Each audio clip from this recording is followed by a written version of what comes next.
E aí, pessoal, bacana? Então vamos lá, né, com mais uma aula aí de sociologia. Hoje vamos compreender Karl Marx, né? A galera aí quer fazer a prova da UEMA, da segunda etapa, CFO, o pessoal de ciências sociais e áreas afins aí, tranquilo? Então vamos hoje discutir as principais teorias de Karl Marx, né? Esse filósofo, economista, o cara foi o diabo. Né? Então vamos tentar analisar aqui as principais teorias dele. Tranquilo? Muito bem. Antes você se inscreve no canal, você dá um joinha, você compartilha esse vídeo com a concorrência, para também eles ficarem ligados no esquema, beleza? Então vamos lá. Vamos falar de Karl Marx. Quem foi Karl Marx? A vida dele não importa, nenhuma prova vai perguntar para vocês onde ele nasceu, como ele morreu, o nome da mãe dele, do pai dele, isso não. Vão perguntar as teorias de Karl Marx. Então não importa a vida do cara. Importa a vida dele para entender o contexto histórico, claro. Né? Sabemos que Marx é ali do capitalismo, né? Da ascensão do capitalismo, das revoluções. Ele está ali, vem desse capitalismo e ascensão. Por isso que ele vai fazer uma crítica a esse modelo de sociedade que é a sociedade capitalista. Mas quando a gente fala de Marx, a primeira coisa que a gente tem que analisar é a questão do materialismo. O materialismo. O que isso significa? Marx ele faz uma análise econômica da sociedade. O pensamento de Marx é voltado para o aspecto econômico das sociedades. Se a gente parar para analisar, toda sociedade ela tem seu aspecto econômico. Claro, a forma como os indivíduos daquela sociedade se organizam, produzem os seus bens materiais. Isso é materialismo. É fazer uma análise disso. E as outras coisas são consequência desse aspecto econômico.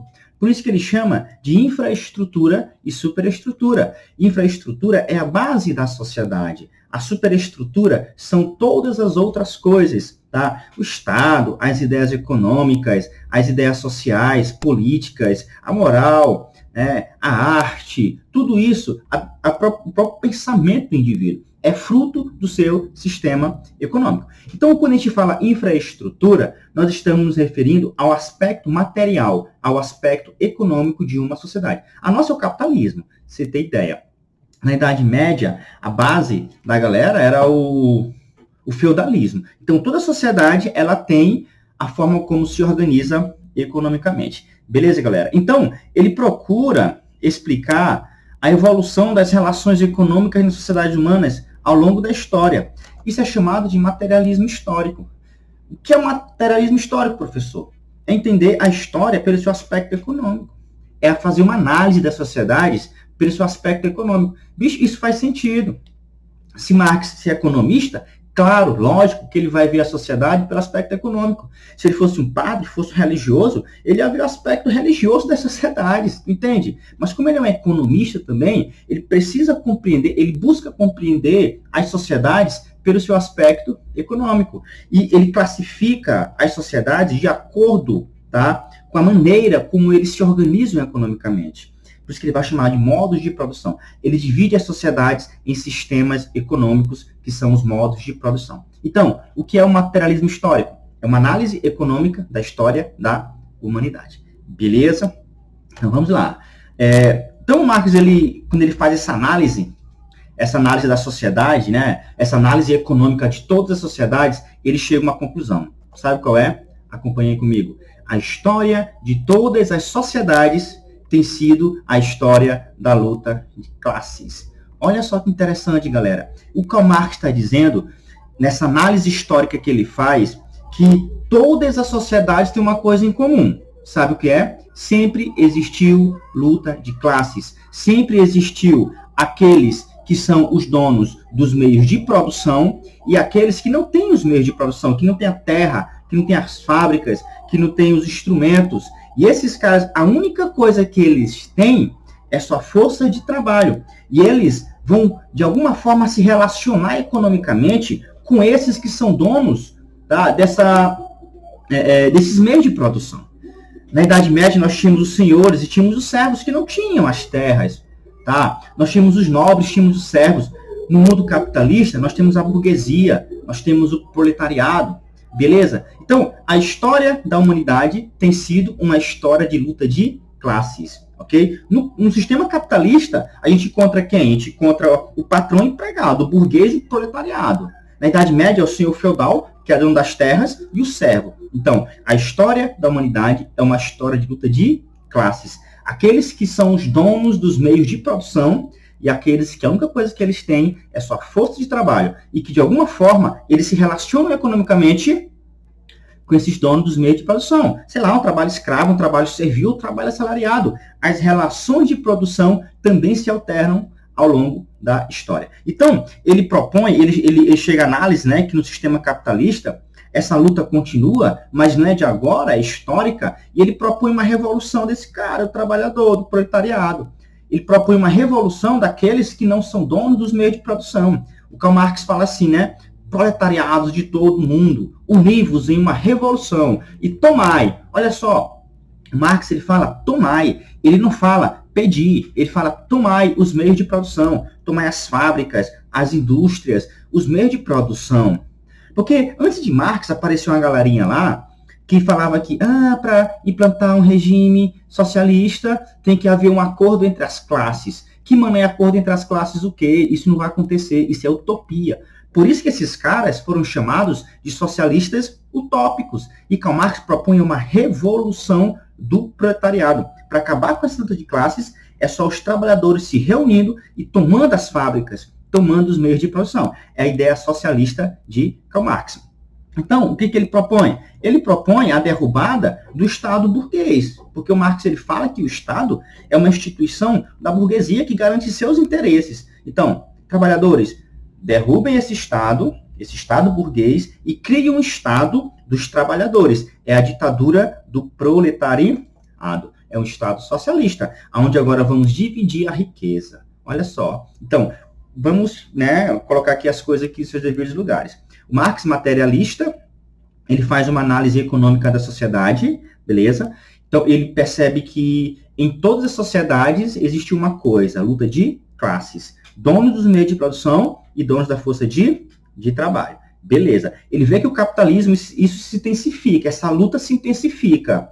Então, o que ele propõe? O fim dela. Como? Uma revolução. Mas antes dele, uma galera falava que para acabar com essa luta de classes, com essa desigualdade social, era haver um acordo entre as classes. É meio complicado. Por isso que Marx chama os caras de socialistas utópicos. Isso é utopia. Isso não pode acontecer. Agora, uma revolução pode sim. Os trabalhadores se reunirem em uma revolução, isso pode sim. Derrubando o Estado, isso pode sim. Tomando as propriedades, isso pode sim. E implantar um regime socialista para dividir a riqueza. Essa é a ideia de Marx. Essa é a ideia revolucionária de Marx. Esse é o socialismo científico de Karl Marx. Beleza? Então, vamos embora. Aí Marx ele faz uma análise do capitalismo, aí ele se pergunta assim, poxa, o que provoca essa desigualdade? Eu tenho que encontrar alguma coisa que prove que é desigual, que há exploração. É aí que Marx ele elabora a teoria da mais-valia. O que é mais-valia? É o trabalho não convertido em salário. Imagine só, se você trabalha das 8 da manhã às 16, né? Às 18. Por exemplo. Você acha que tudo que você produziu esse tempo todinho vai para você? É convertido em salário? Claro que não, claro que não. Você produz, por exemplo, de 8 horas às 10, você já produziu o suficiente para ganhar o seu salário, mas você não para a produção, você continua produzindo. Isso que você está produzindo, mas não é convertido em salário, isso que é mais-valia. Isso vai para o dono dos meios de produção. Tu entende? Se nós ganhássemos tudo na empresa, tudo que nós produzimos, a empresa não teria lucro de nada, não é isso? Então, a mais-valia é aquilo que você produz, mas não é convertido em salário, beleza? Aí que Marx vai começar a perceber que aí começa a desigualdade, porque o dono do meio de produção, o capitalista, ele vai sempre estar adquirindo, tá, muitas riquezas em prol do trabalho do cara, do proletariado. Entende? Então, imagine só, se tu trabalha 3 horas, 1 hora tu produziu para ganhar o teu salário. As outras 2 horas que tu trabalha, o que tu produz não é convertido em salário, é convertido em mais-valia. Isso é a mais-valia. Tá bom? Então, mais-valia é o que você produz, mas você não recebe como salário. Ah, professor, então quer dizer que a mais-valia é o lucro? O lucro do capitalista? Não. Da mais-valia, tira-se o lucro. Porque dessa mais-valia, o cara paga energia, o cara vai comprar mais matéria-prima, o cara fazer investimentos na indústria, um bocado de coisa. Aí, de lá, tirar o seu lucro. Então, cuidado, a mais-valia não é o lucro. Da mais-valia, tira-se o lucro, beleza? E nós temos dois tipos de mais-valia.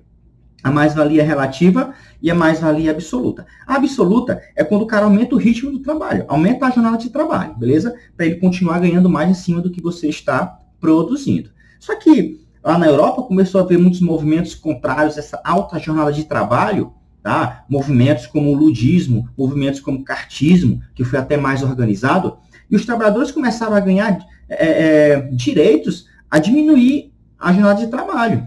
Aí é a hora que o dono da empresa para e pensa, poxa, se eu estou diminuindo a jornada de trabalho, então vai diminuir meu lucro. Então, o que eu devo fazer para aumentar o meu lucro? Já sei, eu vou fazer investimentos em máquinas. Olha só, o cara vai trabalhar o mesmo período, mas ele vai produzir mais. Eu vou fazer investimentos tecnológicos para ele investir para trabalhar no mesmo período e eu ganhar mais. Isso é mais-valia o quê? Relativa. Apresenta-se quando o desenvolvimento de máquinas mais avançado e de maior eficiência. Então, mais-valia relativa é quando há um incremento de máquinas para aumentar a produção. Não esqueçam disso.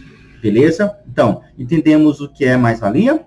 O que é mais-valia? Mais-valia é o que você produz, mas não é convertido em salário. É o que você produz e vai para as mãos de quem? Dos donos dos meios de produção. Ele pode fazer isso de forma absoluta, aumentando a tua jornada de trabalho, ou de forma relativa, colocando a nova máquina ali, beleza? Para tu produzir mais e gerar mais lucro. E essa é a mais-valia relativa. A UEMA gosta de fazer uma relação entre essas duas mais-valias. Aí o Karl Marx, ele continua aqui, a molecagem dele, falando o seguinte, ó, a questão da alienação do trabalho. O operário cada vez empobrece mais quando produz mais riqueza, o que faz com ele se torne uma mercadoria mais vil do que as mercadorias por ele criadas. Galera, a teoria da alienação de Karl Marx é quando o trabalhador cria algo, ele nem percebe, ele está produzindo algo que se torna alheio a si. Ele não tem noção, tá, que ele faz parte da produção, que ele for responsável por produzir aquilo. Por isso que o trabalho é alienado. Logo porque o trabalhador, ele participa de apenas parte da produção. Então, quando a gente fala de alienação do trabalho, é quando o trabalhador, ele não se conscientiza de que ele é o responsável por ter produzido aquilo. Okay? Ele se torna alheio, tá, à produção, alheio à mercadoria. Isso é muito ruim, porque quando o trabalhador não se sente pertencente àquilo que ele está produzindo, responsável por aquilo que ele está produzindo, qualquer coisa para ele vai servir, entende? Ele não vai ter noção do seu verdadeiro valor. Quanto mais o mundo das coisas aumenta de valor, mais o mundo dos homens se desvaloriza. É aquela coisa, é o famoso fetiche que ele chama. O fetiche é um tipo de alienação, onde o cara não tem noção, tá, do seu papel dentro da sociedade. Ok? E os donos do meio de produção, eles são os grandes responsáveis por isso. Eles alienam o trabalho. Aquela velha história, o trabalho dignifica o homem. Que dignifica nada, rapaz. Dignifica coisa nenhuma. Quanto mais tu trabalha, tu vai mais enriquecer o dono dos meios de produção. Isso é uma forma de ideologia de que o trabalho dignifica o homem. Beleza, mas tu parar para analisar, um cara quando faz isso, ele está querendo que tu trabalhe para ele lucrar. Entende? Então, fique ligado nessa parada de alienação. Então, o que seria ideologia? O que aliena o indivíduo é o que Marx chama de ideologia. Um conjunto de ideias que procura ocultar a sua própria origem nos interesses sociais de um grupo particular da sociedade. Ou seja, ideologia é uma ideia criada pela classe dominante para ocultar o seu verdadeiro interesse, que é te explorar. Por isso que ele te fala, o trabalho dignifica o homem. É por isso que ele fala, se você trabalhar muito, você vai ser o funcionário do mês, entende? Mas se tu trabalhar muito, tu vai ser o funcionário do mês, tu vai ganhar a mesma coisa, mas quem está lucrando é ele. Isso é tipo de ideologia, ok? Para ocultar que tu está sendo explorado. É essa a visão que Karl Marx tem. Vocês perceberam que Marx ele faz uma crítica profunda ao capitalismo? Então, a sociologia, o pensamento de Karl Marx é voltado para fazer uma crítica ao sistema capitalista, beleza? Outra coisa que Marx estuda de forma bem profunda, como falei, a questão da do materialismo histórico, que ele vai dividir a história em modos de produção, né, em sistemas econômicos. E modo de produção refere-se à maneira pela qual os seres humanos produzem coletivamente os seus meios de subsistência e se associam economicamente em sociedade. Ou seja, modos de produção são sistemas econômicos. Ao longo da história, Marx ele analisou diversos modelos de modos de produção, diversos sistemas econômicos. Cada um deles, a forma como eles estão produzindo seus bens materiais, né, vão se alternando, são diferentes de uma para a outra. As relações de produção são diferentes. Os próprios meios de produção, as forças produtivas que ali existem, também são diferentes. Tranquilo? Então, vejam um modo de produção como um sistema econômico. Por exemplo, o nosso é o capitalista. Na Idade Média, é o feudal. Beleza? Então, quais são os modos de produção que Karl Marx ele faz a análise? O modo de produção primitivo. O primitivo é aquele modo de produção onde o sistema ainda é meio comunal, onde a produção ainda é coletiva, tal, né? A pré-história, algumas sociedades tu pode encontrar isso, tribais, tá? Onde eles compartilham tudo que é produzido. Nós temos também o modo asiático de produção, né? Quiser colocar aí, foram das primeiras civilizações, as civilizações ali no crescente fértil, né? Também tivemos na Índia, na China, as civilizações às margens dos rios, na própria América, né? Desenvolveu-se esse modo de produção asiático, né? Os astecas, os incas e os maias, beleza? Nós temos o modo feudal de produção. Esse modo feudal, de boa, né? Da Idade Média. Mas antes do escravista, que são as sociedades clássicas, onde a base da produção era o trabalho escravo. Tá? O feudalismo, né? Nós sabemos as características do mundo feudal, o senhor feudal, o servo, onde o servo ele pagava tributos ao senhor feudal para usufruir da terra, né? Dos bens da terra e tudo isso. O sistema capitalista, né? É esse que Marx faz uma crítica profunda e a proposta dele que é a derrubada desse sistema capitalista e a implantação do sistema socialista, beleza? Nós vamos ter uma aula específica sobre socialismo depois, e eu vou explicar para vocês os tipos de socialismo, tá bom? Aqui é só para a gente ter uma ideia de Marx. Nós temos o socialismo utópico, o científico, o real e o cristão. E eu vou explicar para vocês todos eles. O de Marx é o científico. Essa de derrubar, tomar os meios de produção, essa aí é de Karl Marx. Observe, então, primitivo, asiático, escravista, feudal, capitalista, socialista. O que eu tenho que entender em cada um desses daqui? É que em cada um deles, nós vamos ter relações de produção diferentes. Ou seja, a forma como os donos dos meios de produção, da terra, tal, se relacionam com os caras da força de trabalho, tem sido diferente em cada modo de produção desse aí. Por exemplo, no primitivo, era comunal, né? Era compartilhado o que era produzido.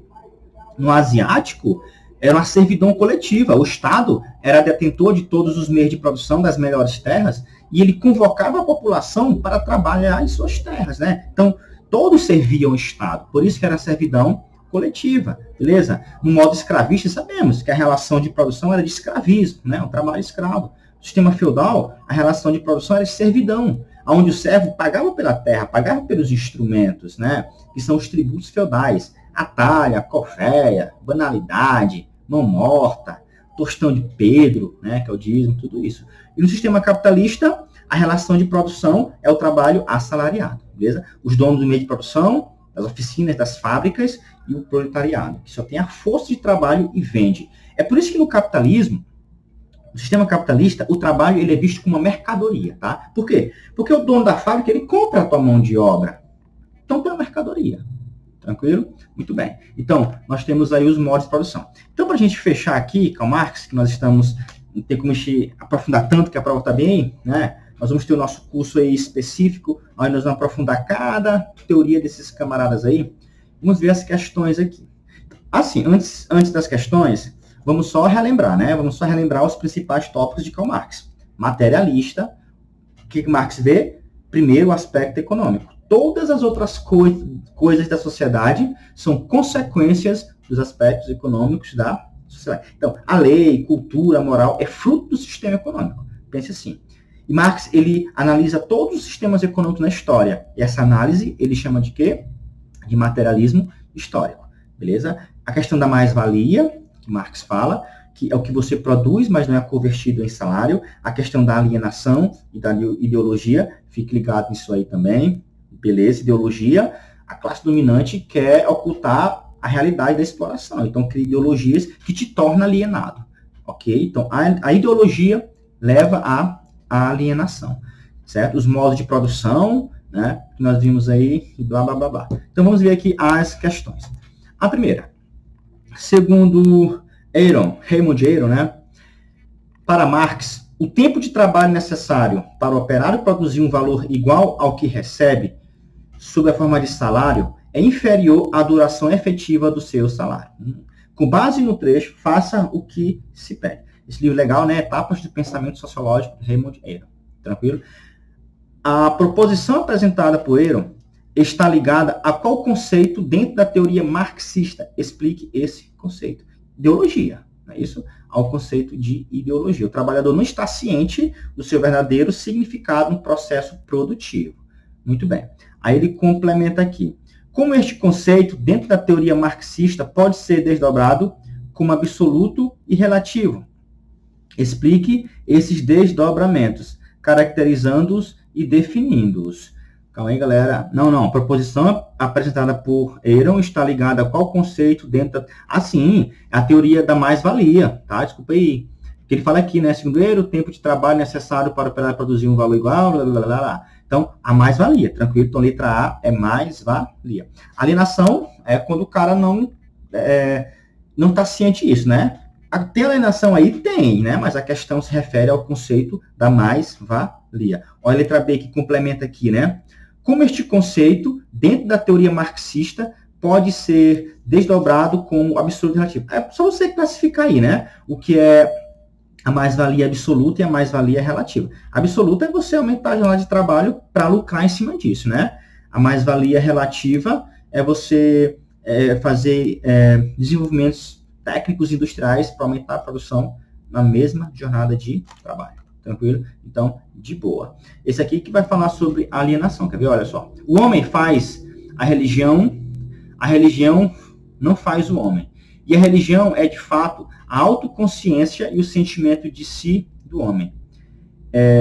Que ou não se encontrou ou voltou a se perder. Mas o homem não é um ser abstrato, ancorado fora do mundo. O homem é o mundo do homem, o Estado, a sociedade. Beleza. Este Estado e esta sociedade produzem a religião, uma consciência invertida do mundo, porque eles são um mundo invertido. Tipo assim, o homem cria Deus e submete a ele. Mesma coisa na mercadoria. O homem cria a mercadoria, mas se submete a ela. Isso é o quê? Na teoria do pensamento de Karl Marx, há um conceito que explica essa inversão da realidade, por conseguinte, da consciência, e em razão dela, da relação dos sujeitos, seres humanos, com aquilo que objetiva e subjetivamente ele produz. Com referência às ideias de Marx, responda aos itens a seguir. Qual é esse conceito? Alienação, né? Alienação se refere a você criar a coisa e você não estar ciente do que você fez e se submeter a ela. Tranquilo? Então, o que significa inverter a relação sujeito-objeto? Explique como isso se manifesta na religião. Essa aqui eu vou deixar para vocês. Tranquilo, galera? Então, você vê que Marx é bem interessante, né? E as provas gostam demais de Karl Marx, tá? Na segunda etapa, sobre suas teorias, tá? Ou para definir o modo de produção, para explicar o que é ideologia, ou os tipos de mais-valia, a revolução do proletariado, tranquilo? Então, pessoal, vocês fiquem ligados aí na teoria de Marx. Nós vamos continuar o nosso curso, né, de Sociologia, e eu espero que vocês estejam acompanhando todos. Você baixa aí o material que está na descrição aí no link, tá bom? O link na descrição, eu sempre confundo, tá? Para você responder as questões, tem essas duas questões aí, mais questões comentadas para você desenrolar o esquema, beleza? Então, aquele abraço e vamos que vamos.